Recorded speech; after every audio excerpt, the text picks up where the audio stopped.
Wenecja. Historia tego miasta jest wręcz nieprawdopodobna.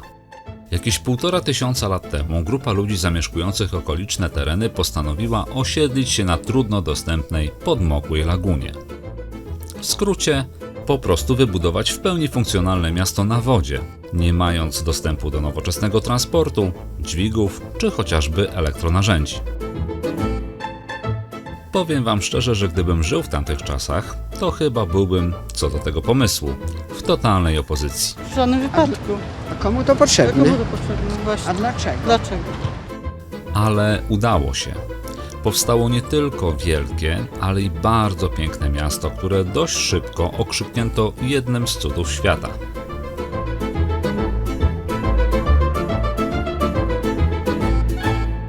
I to te niezwykłe budynki, klimatyczne kanały ukształtowały równie wyjątkowych ludzi, których znamy z historii. Bo to właśnie tu, w tym mieście, przyszli na świat między innymi znany podróżnik Marco Polo, czy chociażby wielki kompozytor Antonio Vivaldi. A w tym odcinku opowiem wam, czym jest szkło Murano i co ma wspólnego z Wenecją, dlaczego wszystkie gondole są czarne oraz ile może was taka wycieczka do Wenecji na własną rękę kosztować. Do niezwykłych miejsc zaprasza Sławomir Kuczyński.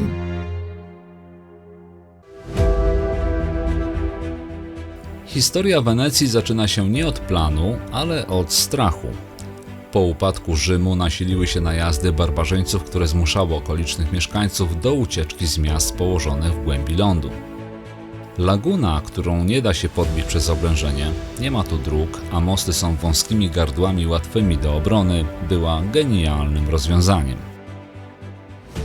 Łącznie 118 wysp dzieli 176 kanałów i obecnie łączy ponad 400 mostów. Wenecja to nie tylko zwykłe miasto. To historia państwa, które nazywało się Republiką Wenecką i było takim skrzyżowaniem Szwajcarii z Dubajem. Jak na owe czasy futurystyczne miasto zbudowane na lagunie słynęło ze swojego przepychu i bogactwa. A to dzięki m.in. nietypowemu położeniu.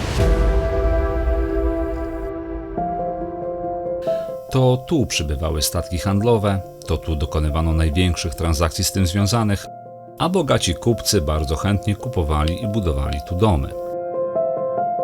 Liczba mieszkańców powiększała się w zawrotnym tempie. Każdy chciał tu mieszkać, mimo wielu niedogodności. Jakich? A chociażby ograniczonym dostępem do słodkiej wody.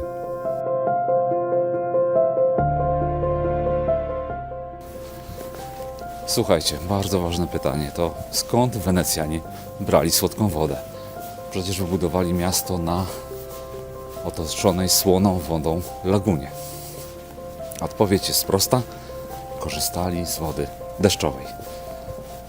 Na każdym większym placu możemy spotkać obiekty, które wyglądają jak studnie. Są przede mną, zaraz wam je pokażę z innej kamery. I to właśnie jeden z takich zbiorników. Jak działał? Oczywiście woda wpadała w pewne wgłębienia, takie kratownice. Była filtrowana, tam były takie rury wypełnione piaskiem, po czym trafiała woda do głównego zbiornika. Podczas ulewnego deszczu potrafił się taki zbiornik napełnić pod korek, ale oczywiście to było za mało. Kiedy w Wenecji mieszkało ponad 1000 mieszkańców, to oprócz tego trzeba było jednak dowozić wodę beczkami. Czy było to fajne rozwiązanie? Nie wiem, ale to jedyne słuszne. Pomimo ograniczonego dostępu do wody, zwłaszcza w okresie letnim, mieszkanie w Wenecji było symbolem prestiżu. W szczycie swojej popularności miasto liczyło ponad 250 000 mieszkańców. A samych gondol pływających po kanałach według dostępnych zapisków historycznych było prawie 10 000. Dziś zarejestrowanych gondol jest już tylko około 400. Każda z nich jest prawdziwym dziełem sztuki, inżynierii i wyjątkowym symbolem tego miasta.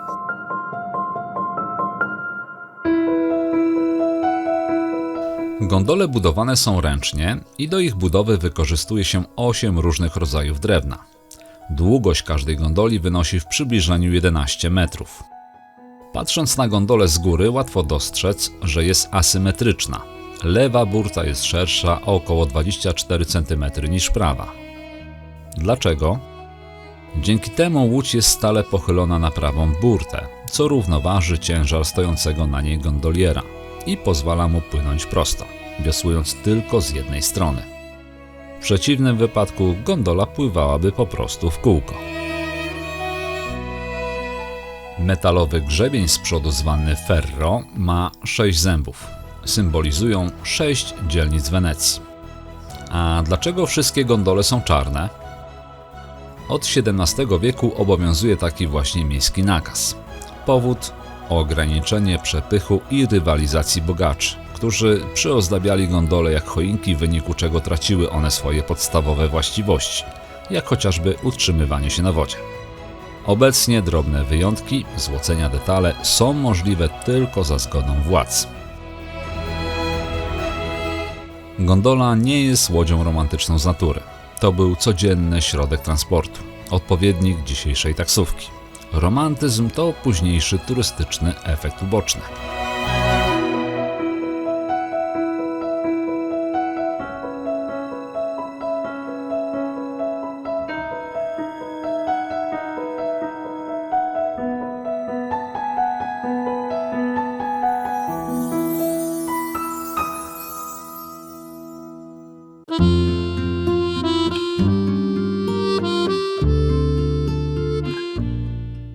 Spacerując po Wenecji, trudno nie zauważyć witryn pełnych barwnych, kunsztownych wyrobów ze szkła.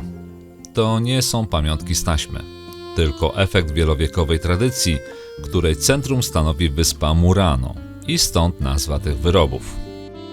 Wenecjanie od stuleci słynęli ze swoich wspaniałych szklanych dzieł sztuki.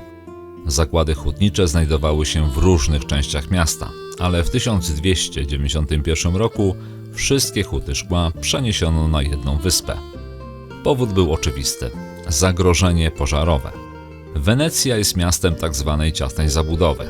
Jeden niekontrolowany ogień mógł oznaczać katastrofę dla wszystkich mieszkańców.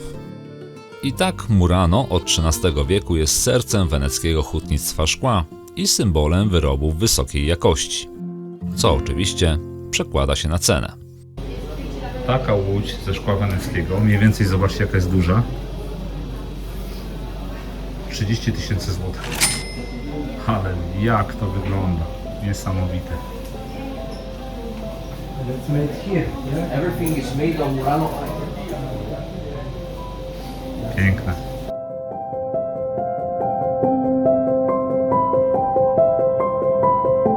W XIX wieku odkryto, dzięki dokładniejszym badaniom, że Wenecja tak naprawdę osiada. To jest niewielka wartość, około 1 do 3 mm rocznie. Ale wyobraźcie sobie taki budynek. Prawa jego strona osiada 3 mm, lewa strona osiada na przykład milimetr, a z tyłu jakimś cudem wartość pozostaje stała, wysokość. To po kilkudziesięciu latach pojawiają się kilkucentymetrowe różnice, olbrzymie naprężenia. Budynki pękają, dlatego w Wenecji też tak często widzimy domy, gdzie odpadają tynki, albo na przykład są takie specjalne klamry. I to się nazywa ankry, o ile dobrze pamiętam. Zaraz Wam jedną pokażę, które spinają pęknięcia budynków. W ten sposób właśnie dawniej konstruktorzy próbowali ratować pękające, zapadające się budowle. Jednak to jest niewielki problem. Znaczy, nie jest to aż tak poważny problem, żeby zagrażał istnieniu Wenecji. Jest coś, co może zakończyć ich historię. Co to takiego? To efekt cieplarniany.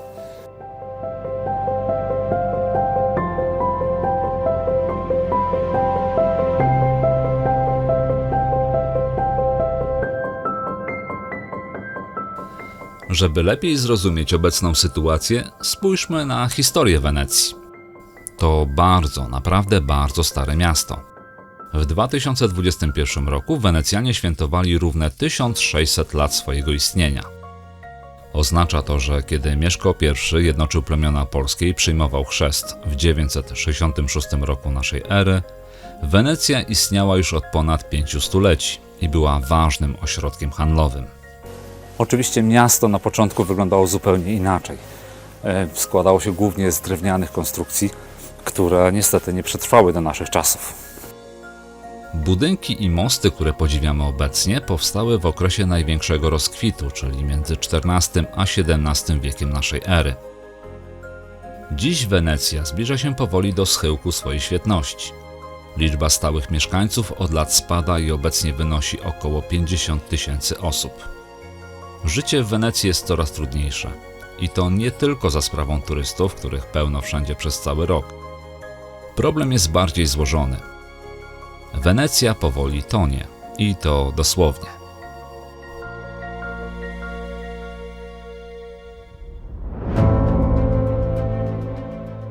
Czy w to wierzymy, czy nie, żyjemy w czasie transformacji klimatycznej. Klimat się ociepla i co za tym idzie, w wyniku topnienia lodowców na biegunach poziom mórz i oceanów powoli się podnosi.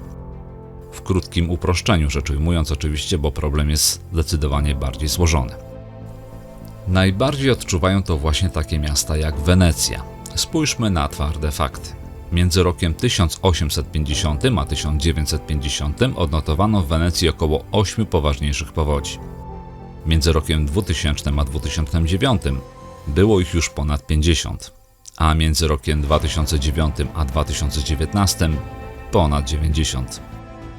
Problem na razie rozwiązują wybudowane niedawno u wejścia do laguny zapory, ale to rozwiązanie tymczasowe. W 2100 roku, według wersji optymistycznej, poziom wody w Wenecji podniesie się o pół metra, a w wersji pesymistycznej nawet o 1,80 m. Tak czy inaczej, w najbliższych dziesięcioleciach Wenecja nie będzie nadawała się do życia. To miasto powoli pogrąży się w odmętach Morza Śródziemnego.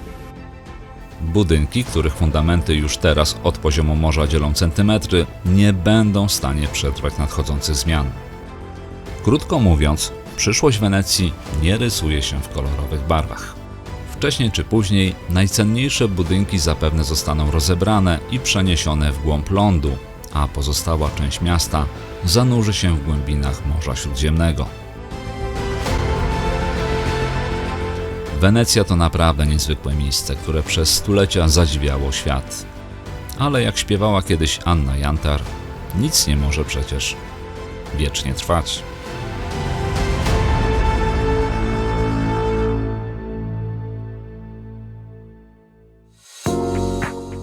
Czas więc na krótkie podsumowanie. Do Wenecji wybrałem się z moim synem Tymoteuszem. Bilety z Gdańska kosztowały nas 260 zł w obie strony za osobę. Godziny lotu były idealne. Start o 6 rano, więc już o 8 byliśmy w Treviso. Dojazd z lotniska. Najlepiej wziąć bezpośredni autobus do Wenecji. Możecie od razu kupić bilet za 18 € w dwie strony, a podróż trwa 45 minut. Odradzam kombinowanie z komunikacją miejską na własną rękę. Zaoszczędzicie zaledwie 2-3 €, a stracicie mnóstwo czasu i energii. Apartament, który wynajęliśmy, nazywał się Ca Beatrice. On również był moim zdaniem w dobrej cenie, bo zapłaciliśmy za niego 500 zł za 2 noce dla 2 osób. Sam apartament znajduje się w samym centrum Wenecji. Zaletą weekendowego wyjazdu jest przede wszystkim fakt, że mieliśmy tylko plecaki jako bagaż podręczny, dzięki czemu od razu ruszyliśmy na zwiedzanie miasta. Daje to duży komfort i spore oszczędności.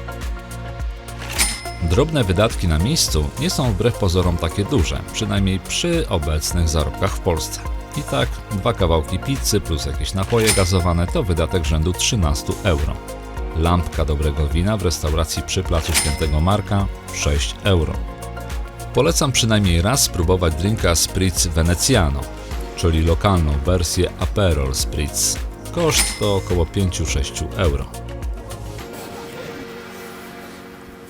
I jeszcze jedna rada, jeżeli przyjeżdżacie tutaj, już nieważne o jakiej porze roku, to jeżeli tylko macie taką możliwość, potraficie rano się zebrać z hotelu wybierajcie się na spacer do Wenecji właśnie o takich porach jak 8 rano, 7 rano, gdzie zobaczcie, tak naprawdę tu nikogo nie ma. Możecie poczuć bicie serca tego miasta, posłuchać śpiewu ptaków, uderzenia fal o brzeg i poczuć, jak wyglądała Wenecja 300-400 lat temu. To jest po prostu niesamowite. Bardzo piękne miejsce. Nie byłem tu latem, ale oglądając kilka relacji na YouTubie, mam wrażenie, że do Wenecji jednak lepiej wybierać się poza sezonem wakacyjnym. A wy, jakie macie doświadczenia? Podzielcie się proszę w komentarzu.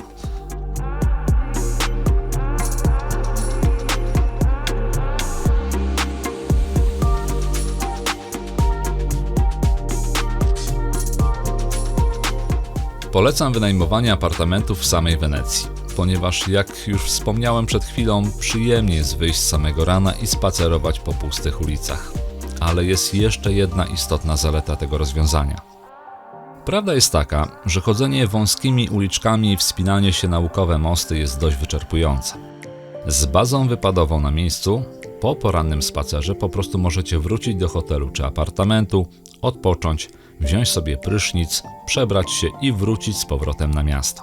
Bo Wenecja jest piękna również wieczorem i w nocy. Pięknie podświetlone kanały, wyjątkowy klimat, który warto poczuć. Jeżeli będziecie dojeżdżać do Wenecji pociągiem czy autobusem, to nie będzie wam się po prostu chciało. A jeżeli nawet to zrobicie, to dojazdy będą was ograbiać z całej tej przyjemności. Moim zdaniem, jeżeli ogranicza was budżet, to już lepiej być tu krócej, a zapłacić nieco więcej za apartament właśnie w samej Wenecji. Podsumowując, czy warto było przyjechać do Wenecji w weekend? Zdecydowanie tak. Czy warto tu przyjechać na dłużej?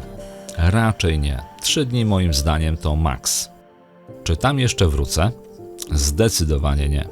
Jest wiele innych równie ciekawych miejsc, które warto odwiedzić i mam nadzieję, że zrobicie to wspólnie ze mną, a więc do zobaczenia w kolejnym odcinku. Trzymajcie się. Cześć.